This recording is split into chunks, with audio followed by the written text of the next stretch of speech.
to you and welcome. This is Sunshine Reports. I am Uyumi Ayinigara.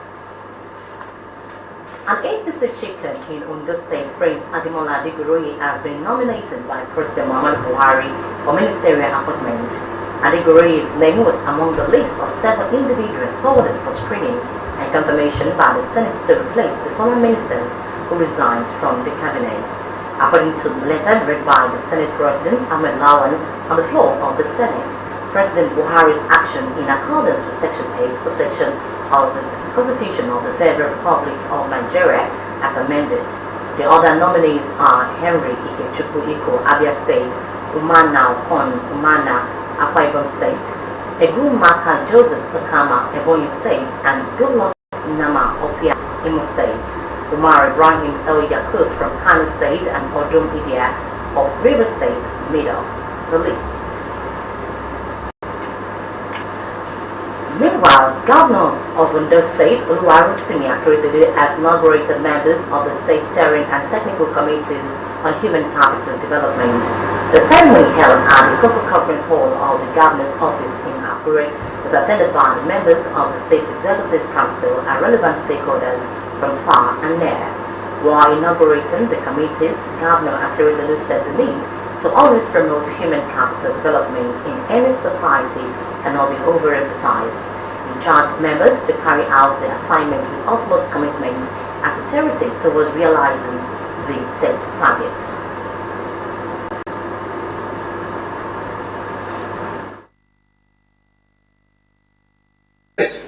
An outcome expected to be achieved by the year 2030 as follows.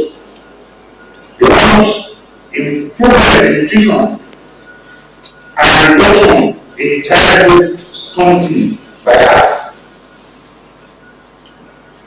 That is from 44% to 2 in 2030. That is childhood stunting. Because some children don't eat well, they don't have the required nutritional food that will assist their growth. They are stunted, their growth is stunted. You might not know, but the number of children will have their growth stunted because there is no improvement in their nutrition.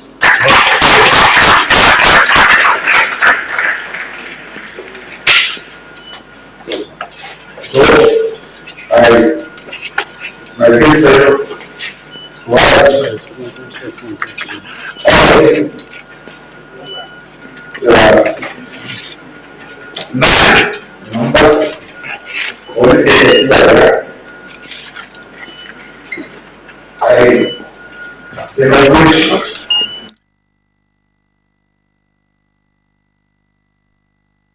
We represent all of you as the State Steering Committee on Human Capital Development. The governor reaffirmed his administration's commitment to grow every sector of the state's economy for overall prosperity of residents.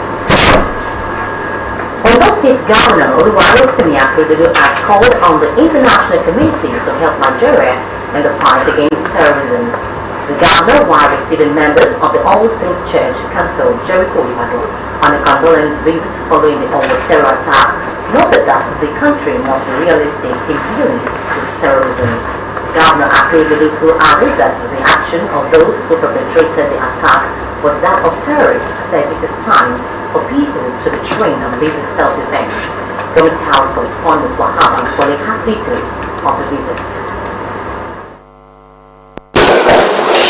The delegation of the All Saints Church Council, Jericho Ibadan, was led to the governor's office in Akure by its chairman of council, Dr. Onola Adewumi. The leadership of the church was in the state on the condolence visit following the Owo terror attack.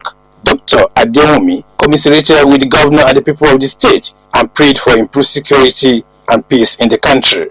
This one really overwhelmed us, that such a hideous crime could be committed in our land, for that matter. So after discussing among ourselves, we said it's not just the church council, but representatives of the church should come. And I and express commiseration with you on loss of innocent lives and so many injuries. The team also presented a token to victims of the attack and prayed against such calamity in the state. The people of Owo, and by extension, the people of Ondo State, that Lord, at this point in time, you will be their God, and you will not leave them, you will not forsake them. Governor Akeredolu appreciated the visit and called on the international community to assist the country in overcoming its security challenges. What happened in Owo? We cannot be going over every time. That is good. It was a great event, but it was grandiose. I don't use it qualify it. We woke up as a social state to find a state in a ball of darkness. On that day and for many days, darkness enveloped on the state. We have terrorists in Nigeria, and we are hiding it. So we need to work to assist. To assist in whatever way, to assist Nigeria. On those state one assistance. The governor, who is a member of the church, had on the need for religious houses to install CCTV as part of the security measures to prevent reoccurrence of the terror attack. A little training about defense. It's in there now. Because if there is no one that wants to do it. Because if you have a few training, yes, somebody will start in the church, lie down. Some people lie down, some don't want, but lying down or call, when somebody said that when the children started running and shouting, their mothers stood up. He had the voice of the child, don't go wrong after. As long as the child is going down. They go down, some children running, their parents are not ready, they shoot them. So many children died. Many children in the hospital. We don't say, go and go through this place of the child to come out here. Akeredolu again used the opportunity to reassure residents of the state of his administration's commitment to their safety. Wahab Bankole, Osrc News. Also, Ondo State Governor Oluwarotimi Akeredolu has called on the federal government to look into the needs of the Akure Airport for effective operations. The governor, who played with the officials of the Federal Airport Authority of Nigeria and Nigerian Airports Management Agency in Akure, said his administration will not stop its interventions at the Akure Airport despite being a federal government establishment. Government House correspondent Wahab Bankole again reports that the leadership of the National Emergency Management Authority was also received in audience by the governor. The airport manager, Mrs. Ifesinachi Ezike, led top officials of the establishment to meet minds with Governor Oluwarotimi Akeredolu. Mrs. Ezike, who appreciated the governor for his numerous interventions at the Akure Airport towards improving its operations, appealed to him to help influence the quick completion of the terminal building. She noted that the airport has the capacity to scale up the gross domestic product of the state in view of its potentials within the aviation sector as both passenger and cargo airport for local and international routes. We need to enhance the security apparatus of the airports. We are facing a serious challenge with the lighting of the security street lights along the access road, because the electricity supply is from the new electricity distribution company and it's very unreliable. So we are requesting that to assist us in installing the solar powered street lights along the access road to the airport to further enhance the security architecture of the airport. Mr. Ayodeji Ibitayo of the Nigerian Airspace Management Agency said the newly installed instrument landing system equipment at the Akure Airport will need a solar power system to make it work. When we have zero visibility, the aircraft will be able to land with this equipment. But that's why to ensure that this equipment gets to Ondo State. Governor Akeredolu called for the timely completion of the Akure Airport Terminal, assuring that he will not relent in drawing the attention of the appropriate authorities to the condition of the facility. He said the state could only assist the airport management within its limited financial resources. When we look at where this result,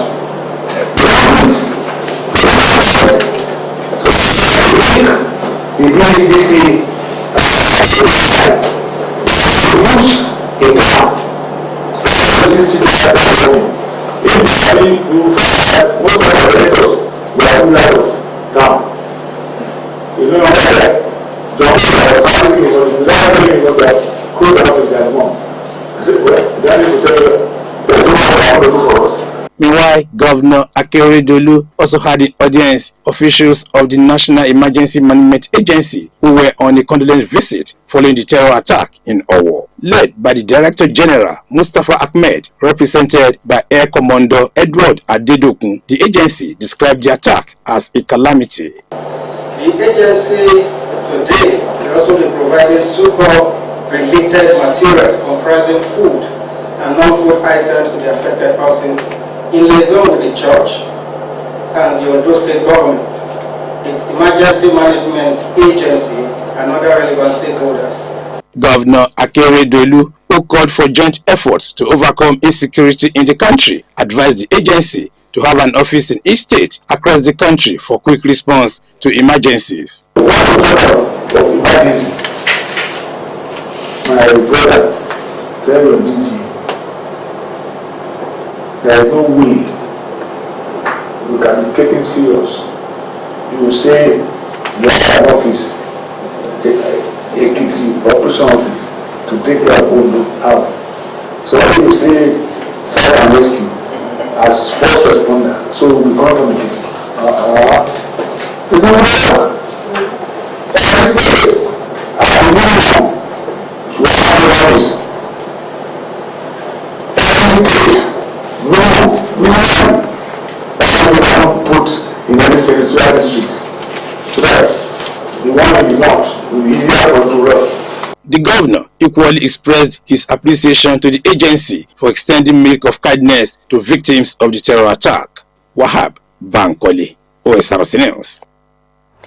In the meantime, residents of Ijoka community in Akure, the state capital, have pleaded with Ondo's government to intensify efforts for the quick completion of ongoing road projects in the area. Those who spoke with Osrc bemoaned the poor state of the road, especially during the rainy season, saying the situation is becoming unbearable. Omoyan Lahungbiji has details.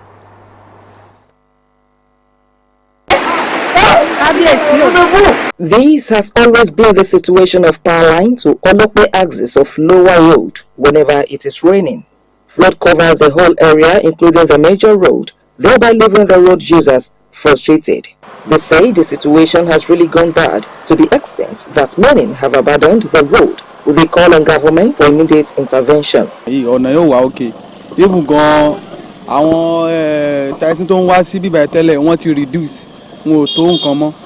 So ọ̀nà ò wà òkè kí àwọn ìjọba wa kán wọ́n síjú àánú wò wá. Ìgbà míì tó gbé bá rọ̀ bá kí n wálé àlè àtàná báyìí mo jáde lọ́jọ́ kínní tó gbòòrò gbogbo ni mo sùn kán ṣàánú wa kán tẹ̀ bá wa ṣọ̀nà kán ro tọ́ náà mọ́ wa lára. Residents of the area also lamented the deplorable situation of the road, which according to them has negatively affected their businesses. Tójò bá ti ń rọ̀ báyìí àwa gan tá à ń ṣe bí ẹ máa páàkì wọlé ni bó ṣaago mẹ́rin ìrọ̀lẹ́ lórí rọ̀ close ní fún gbogbo anybody tó wà bí. The rains will subside, and I'm sure the contractors will be able to mobilize better around that time. And then when we have favorable weather, then the contractors' activities will increase on all these projects. All these have been, we are not surprised by it. We have made adequate plans for it, and we are still sure and confident that the contractors will be able to complete these projects within the duration assigned to each of these projects. Buoyed by assurance from government, residents are optimistic that soon their agitations will receive adequate attention. Omoyan Lahungbiji, Osrc News. And now on election matters, and with the 2023 general elections just a month away, Nigerians have stressed the need for candidates of registered political parties vying for the country's #1 seat to prepare themselves for the task ahead, as the entire world awaits the most populous nation in Africa to elect a leader they can relate with. A cross-section of citizens, while enumerating certain qualities the next #1 citizen must possess, believe an ideal Nigerian presidency is much more than just occupying the exalted office. The stage for presidential election in 2023 is set as candidates for political parties have emerged. 16 of the 18 registered political parties have produced candidates putting to rest the intrigues and permutations that accompanied parties' primary election. Now that the coast is clear on who bears the toga of each party, political observers believe that the cloud is clear just as the polity gets heated up with activities in the journey to the general elections. As the clock ticks and the general elections gets closer, about 8 months from now, expectations are high what the future holds for the country in the coming elections. Whoever is going to emerge, number one is we need good governance. Nigeria is rated as the 3rd world governed nation in the world. And not only that, economically, the IMF said we are one of the worst countries in the world. We want a president that will give governance human face. We need socio-economic improvement in every sphere of life. Like our education, we want it to improve. Our road network, and not only that, our currency, we need a exchange rate that have human face. Insecurity issue has really affected our nation, and I'm just hoping that the person coming in right now will face it holistically and come with the political will, because if the political will is not there, some people are cashing out from the insecurity. Whenever there is crisis, some people are making money. Respondents say candidates should work on the mandates that will better the lot of Nigerians. Others are of the opinion that the Independent National Electoral Commission, INEC, as well as the judicial system should carry out their duties in accordance with the laws of the land. And INEC itself, people don't trust INEC. And we have seen in the recent past, what they do is that when somebody has lost an election, he quickly run to court and get his mandate. So the judiciary is not reliable. So people expect a situation where we call a spade, where there is no all these abracadabra people are doing a court. The essence of democracy is universal suffrage, which is participation. But even in participation, we still talk about the issue of numbers. Democracy is about number. The higher the figure, the higher